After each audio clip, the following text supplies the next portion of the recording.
दिनांक 1 एप्रिल 2026 रोजी लातूर जिल्ह्यातील औसा तालुक्यातील भादा येथे रात्री अचानक पाऊस आला आणि त्या पावसात शेतकऱ्यांचं अनेकांच्या ज्वारी, गहू याच पिकाबरोबर फळबागायताचंही मोठ्या प्रमाणात नुकसान झालेलं आहे.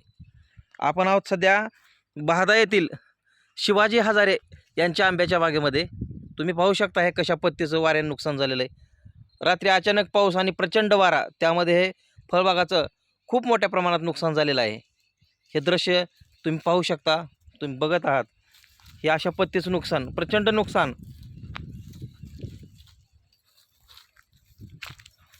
जीवापाड जपलेली ही झाडं आणि तितकीच जपलेली ही फळं हे अशा पद्धतीनं वाऱ्याच्या एका झटक्यामध्ये हे अशा पद्धतीनं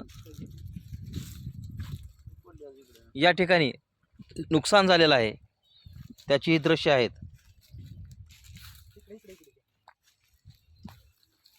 जवळपास विक्रीला आलेला आंबा आणि त्यातून मिळणारं उत्पन्न या ठिकाणी या शेतकऱ्याच्या हातातून गेलेलं आहे. किती बाग आहे तुमचा? 2 एकर. किती झाड आहेत? 80 झाड आहेत. 80 झाड आहेत. अशा पद्धतीचं हे नुकसान झालेलं आहे. हे अशा पद्धतीचं आंबाला कळलेला, मात्र वाऱ्याच्या प्रचंड वेगात आणि पावसाच्या मारात याचं खूप असं नुकसान झालेलं आहे.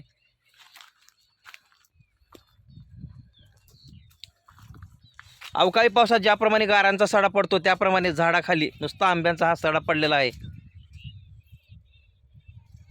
आणि प्रचंड नुकसान या ठिकाणी शेतकऱ्याचं झालेलं आहे. त्याची ही दृश्य आहेत.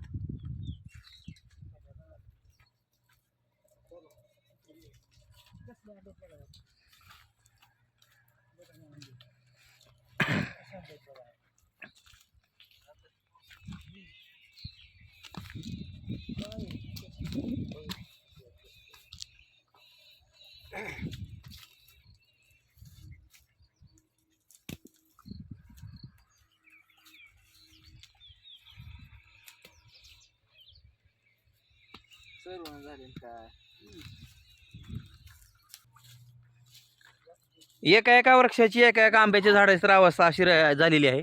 पावसाचा प्रचंड मारा आणि वाऱ्याचे वग यामध्ये झाड जवळपास परिपूर्ण फळानं रिकामं झालेलं आहे. हे अशा पद्धतीची ही अवस्था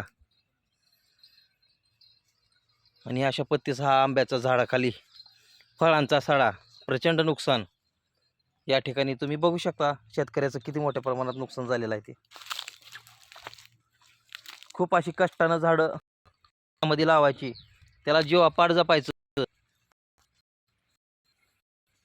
फळ पाहिजे, निसर्गाच्या एका सारं काही माती मोल व्हायचं. हीच ती दृश्य आहेत. शेतकऱ्याचं प्रचंड नुकसान झालेली.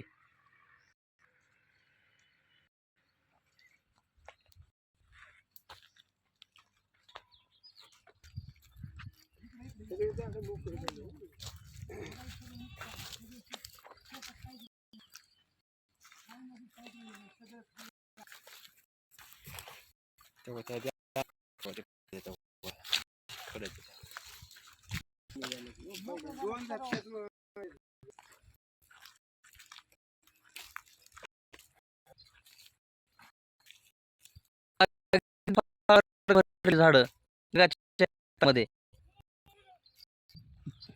या अवस्थेत आलेली आहेत. पावसात जसा गारांचा सडा पडावा तसा आंबा या ठिकाणी साचलेला आहे. प्रचंड नुकसान आहे.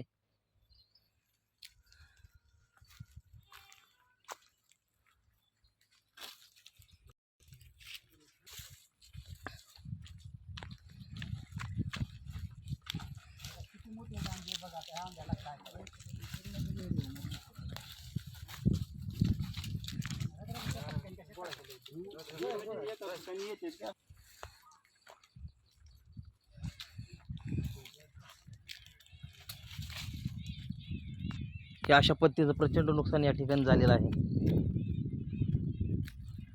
खरं तर शेतकऱ्याचं जीवन हे क्षणाक्षणाला पावलं संघर्ष समजलं जातं. खरंच ते संघर्षमय आहे. प्रचंड हालापेष्टा, प्रचंड संघर्ष,